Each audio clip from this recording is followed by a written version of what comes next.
And if you ever have to let me make a choice between you or me, it will always be me. It will always be me because I love me more. And welcome to another episode of the Dr. Lydia Show. Thank you so much for joining me today. The topic that we will be talking about is loving what you do because life is too short, right? We're on this earth to find fulfillment in everything that we do. So I think, everybody says that it's important to love what you do. And that's what I'm going to explore within this segment. So I read this article and it says that most people, they may, when they're working or whatever it is that they're doing, they're not essentially happy because money don't make you happy. And a lot of people, you find that out. When you don't have it, you think that when I get a certain amount of money or when I become a certain thing or have a certain title, then I'll feel happy, right? But that's not necessarily the case. And that's usually a tough lesson to learn, that you're always needing to constantly grow or learn to achieve or to get to where you need to go. But that's not the point here. Right here, it says that if you love what you do, then you'll feel a little bit more fulfilled. You'll be more productive in life. And all of these, I'll touch a little bit on and share my personal experience with it. You'll feel more inspired. You'll help a lot of people, or people will feel inspired watching you succeed. I don't know if that is necessarily my take on it all, but in a few episodes back, I told you that Brian Tracy had told us to write all the things that you love or you like to do, and then pick the one that if you focus on it, then you breathe life into everything else. And that could breathe life into the lifestyle, the freedom, and all the things that you want in life, right? And so we're trying to figure out what makes the most sense, what business makes the most sense for us. What can we use as a side hustle to essentially take over our current income, and what it is that can give us the freedom that we want. But only saying that, I'm only going to do things that you love. One thing, a couple of things is that I think the word love is subjective to people in what it is that they do. Because some people it's like, okay, love is what you could do for me, is what I could get. If you don't talk to me in a certain way, then you don't love me. You see what I mean? So when I say subjective, it's like it depends on how that person perceives love, or maybe their love language, for them to say, I love, and then that feeling, and then your body releases the chemical that's necessary to say, I love, or I feel this. And so that is not what I want us to work off of, because if it is that feeling, it is going to be fickle. Over time, it's not going to last. It's not sustainable. I want us to pick something. And you remember we talked about the why. Our purpose needs to be a bigger or greater thing. So for instance, for me, and we've talked about this consistently through the episodes, is long-term generational wealth. And I'm telling you that I'm not doing this for me.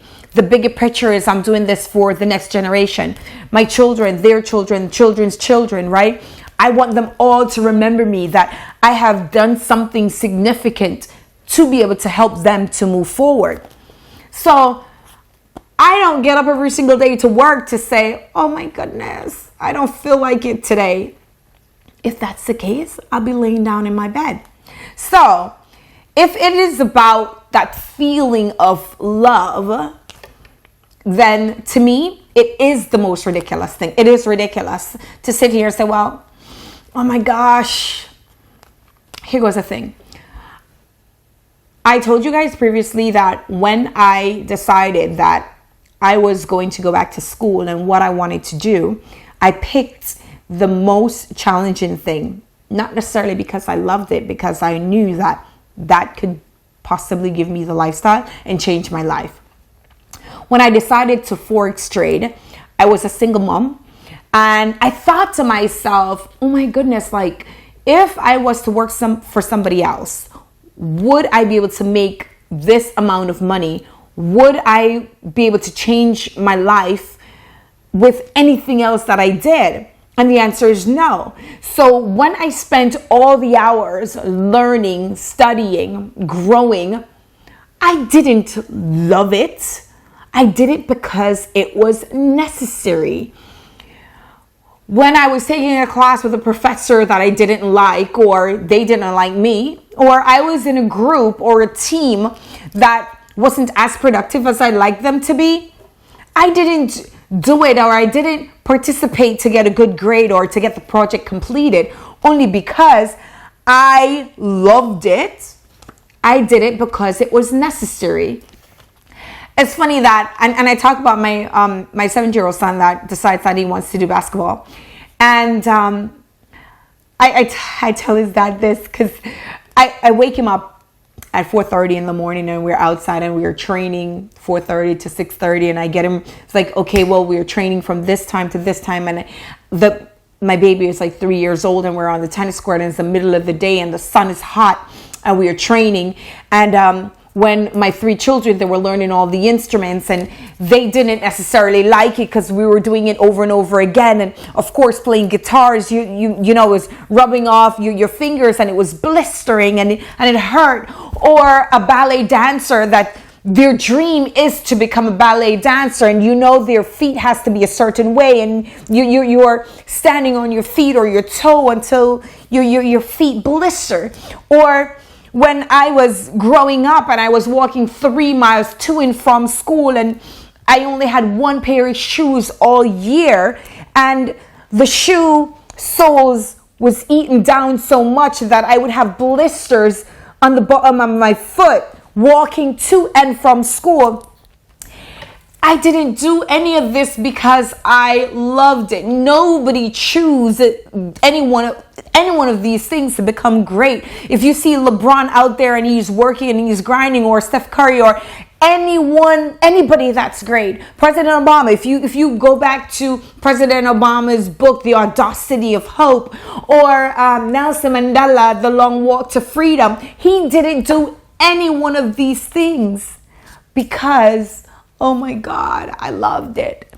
It was because these things were necessary for us to change our lives. If you see an immigrant that comes to America, and then we're working 2 or 3 jobs that possibly nobody wants, but we're willing to do it for a little bit and no money, and we're willing to have sleepless nights because we know that where we come from, this is an opportunity for us. We're not doing this because we love it, because we know that this is the only way to change our lives, to change our freedom, to change our generational package, to give our children some form of normalcy and a better life. You know, when my dad decided that he was going to take us to America, and I remember when he used to tell us that, he said, you remember I was telling you our journey back and forth about our walk, and then he said, oh, you know, in America, you have a bus that comes to pick you up to take you to school. Now, for me, back in the country where we were, we had one bus. The bus left at 4:30. The same bus left, went, came back for 9. Then there was an 11 o'clock bus, and there was a 5 o'clock bus. So it's one bus. If you miss any one of those, you were walking for at least 5-10 miles probably to be able to get another transportation. So you wouldn't want to miss the transportation, the bus. So when my dad brought us here and he told us that, I was like, what? A school bus comes to pick you up? And we didn't have to pay for that. We had education, we had lunch at school, like all these things. It was not the same in Jamaica. So for me, when I came here, education, I'm like, what? Everything that was offered to me, I wanted. Everything that it didn't matter how much work I had to do. And I didn't wake up. I didn't sacrifice any of it because, oh my goodness, I love it. What I did, however, is that as time went on, and of course, yes, I wanted a better education. And then now I have children. I was like, oh my goodness, like I love them. So I want to provide for them. I don't want to sit here and rely on their parent, their father to help. I don't want to rely on someone else, my mom, or I don't want to rely on anybody.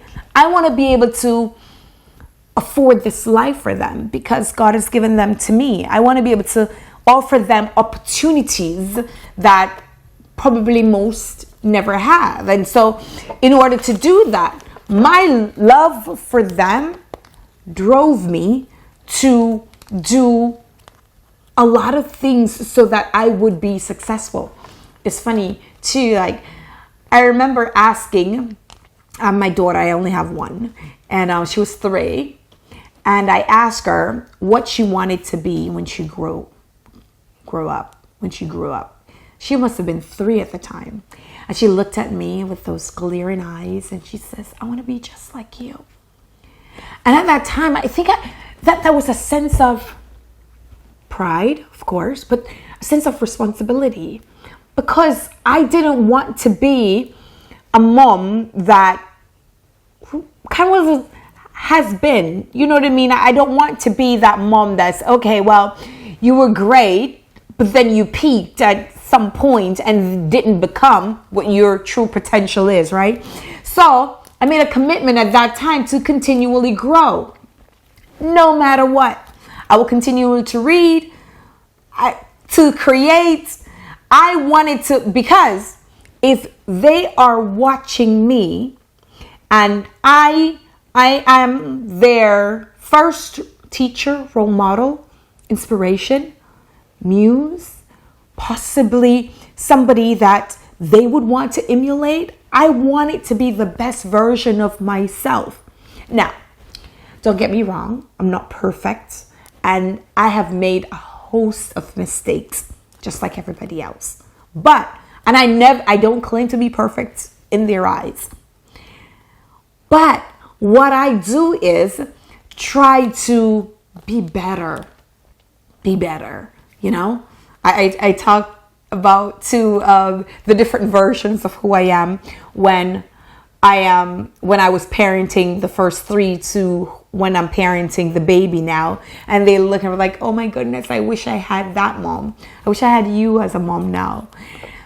You know, because maybe the grind is different, the lifestyle is different. I've learned a little bit more to be a little bit patient. I'm trying a little bit of different parenting style. You know, a lot of different things. But when they were growing up and we were going through the grind, patience wasn't one of the things that, no, we were all trying to learn and grow together. And I don't know, like, it wasn't always that we got up and we loved to do it. Another great book that stood out to me was The Alchemist. And I hope that all these books that I shared with you, that you've gone and you've read them, because The Alchemist, it talks about this shepherd, and he got this vision of what his life or where his treasure is. And say, for instance, he saw his treasure. So he's just a shepherd and he has his sheep. And he saw all his treasure someplace in the pyramids, in the middle of wherever. And that was a vision that he got. And of course, you remember we talked about whatever business that you're starting or what it is that you're doing. Remember, your vision is yours, right? And it's not necessarily that everybody will see it. Now, for this shepherd, it was his. And so he was like, okay, I'm going to do everything necessary to get my gold, my bar of gold, and my riches and my vision. And so on his journey to get his gold, he met some people. He had gotten a bar of gold. He lost it. He worked again. He gotten up enough gold to be able to continue on his journey. Then he lost it again. He had to work like a few years to gain it. He met also the love of his life that he had to leave behind because his vision or his dreams, they were calling him to retrieve it. And I remember like at the end of the story in this book that he got to the place where his gold should have been, his riches, or where his vision had brought him.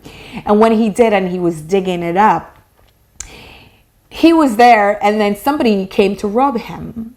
And while he was there, they came to rob him, and then he was like, they were looking at him like, oh my goodness, you foolish person, like what are you doing here in the desert? And he was like, I got this vision that my gold was here.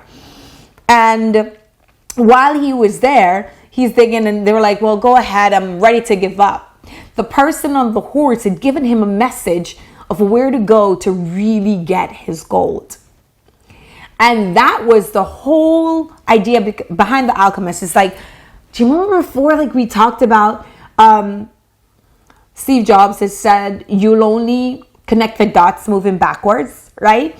And everything will be revealed. Like you don't see, like when you go to the movies, you don't see the full story, or not in your life. When you're driving, you don't see the entire picture, but looking back, it's like, whoa, that was a really good view. Whoa, all the ups and downs and the failures and the starting over, it was well worth it. Even though at the moment it may not feel like this is it. Man, sometimes you may want to give up, but you want to keep going, because sometimes our purpose, I think that sometimes what we deem to be love, or that feeling of love, or that true agape love, it's bigger than what it is that we're supposed to, or it's bigger than that short-term feeling, right? So even though things may not work out right now, it may not be the way you intend it to be. Things may seem dark or grim, or oh my goodness, I don't know how I am able to get through this. Time is the best healer. Time. And as time goes by, maybe that's the thing that you needed to learn to grow to the next level. It's funny because I try to tell my children this too, is that life to me is like playing a game. And then every level that you're on, you're being tested. And when you're tested, it's like, do I love it enough? Do I want it enough? Do I want it bad enough? And if I do, I will start over. I will try again. I will take the lessons that I've learned here and I will do it again a little bit better so that I can level up. And then at this level, more things will be unlocked that will give you more challenges, that maybe what you're meant to do, your purpose, and what it is that you want to do may not even seem possible or plausible, because you're like, how in the world?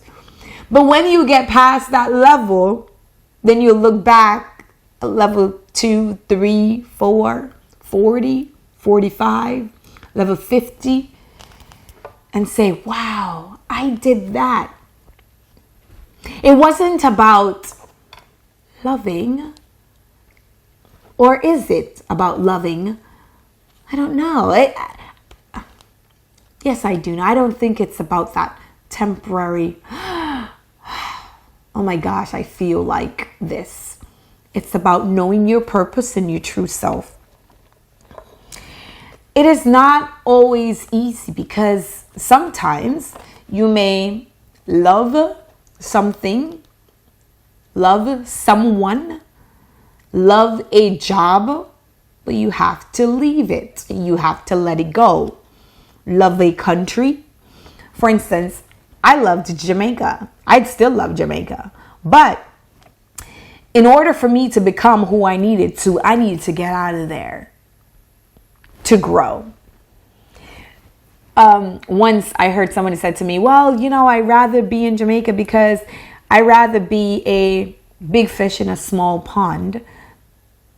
And I thought to myself, it's all perspective, because I'd rather be a small fish in a sea where I could continue to grow, because you will always be limited by your environment. You don't ever want to be limited by the opportunities and everything that you do. So sometimes a relationship might be stifling you, or you may love someone, but their addiction or what it is that they're doing is to your own detriment. And so at some point you have to decide, do I love this person and allow them to take my life with them? Or do I let them go? And if you ever have to let me make a choice between you or me, it will always be me. It will always be me, because I love me more. So, cut them off. Leave. You cannot save everybody. And it's funny that I'm telling you all these stuff, and I didn't. Loving and doing the things that you need to do, or doing what's necessary for you, are absolutely two different things. And I think at the end of the day, it is about doing what is right for you with all the information that you have at that time. Because you could look back 10 years from now, I was like, maybe that's not. No, make a decision, move on, and that's it. Don't sit here and second guess yourself. Don't sit here and say, well, what if? If you're sitting here and letting what ifs and fears and comfort and all these things hold you back, you will always be in the same place. And in fact, that's a decision in of itself. You never know. You will never know what's on the other side if you never made a decision about now and taking the step forward to be able to change your life. What's the worst that will happen? I told you that. That is really how, in order to take myself and my immediate feelings out of situations every single time, I always ask myself, I think it's my business training in me, but I always do a SWOT analysis of myself. And the one that I always, my weaknesses, what's the worst that could happen? And if I could find a way over, what's the worst that could happen? Am I going to die? I may lose some money. Once I have life, I will always be able to make money. So that's it. What's the worst that can happen? If the worst that can happen, you can handle it. You can handle it for anything at all. So that shouldn't be something, about loving what you do. Of course, I also, in one of my books, I heard a story, and it talked about too. It's funny how people, if you ask them, would you jump into a pond full of gators? And they'll probably say, me, no. But you see your child in there, you'll be killing every gator in there. You're going to do everything in your power to be able to save your child. But if there was a stranger in there that you had no affiliation with, you probably would be like, 911, help. It depends on who you are and your training still. But love is such a subjective thing that it depends on the circumstance, whether or not your survival is at stake on what it is that you do, and where it is that you go in life. But at the end of the day, It is about you being true to yourself, what it is that you do, where it is that you're going, that you have no regrets. For instance, if my decision, well, it really wasn't my decision to come to America, it was my parents. But I knew at a young age that that was one of the best decisions for me, and understanding that now that I'm older, if I thought to myself, going back to Jamaica at this particular point with whatever resource or to do whatever it is the best decision at this point, that is exactly what I would be doing. With no regrets, no looking back, what I personally try to do is at least I will try something and see it through. What I don't want you to do is to sit here, have your dreams, have your purpose, knowing that these are the things that are driving you to start this business, this side hustle that could potentially provide you with the freedom or the generational wealth. This idea that, oh my goodness, what if I created something that can make someone's life a little bit easier? And you don't do it. But then someone else getting the same idea was like, well, what's the worst that could happen? They're going to create it. The thing is, it was given to you for a reason. In loving what you do, I'm asking that you take action. In loving what you do, take action into becoming better, into making sure that this generation, next generation, is what you're doing here. Just move us all a little bit further.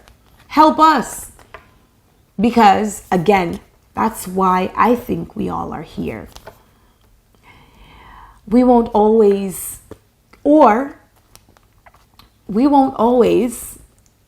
get to,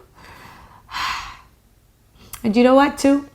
Sometimes when you get to the end of the road and say you've accomplished what it is that you've set out to do. Remember, I talked about your goals, and then you create new goals, like short-term, medium, and you continually creating new goals so you could get to different milestones and celebrate those accomplishments. Sometimes it won't give you that feeling of peace and happiness as you would have hoped. It probably won't. This is why you continually create, you continually learn, you continually to reach and strive. Because only though, by the people's lives that you've touched, that's when true happiness and fulfillment occurs. And that, I think, is essentially what we want and why we are here. Love yourself, love what you do, or love what you do. If you don't love it and you don't like it, change it, because it is up to you. Again, thank you for joining me on this episode of the Dr. Lydia Show. I am Dr. Lydia. Remember to like, share, subscribe, and I will see you on the next episode. Thank you so much for joining me. I'll see you next time.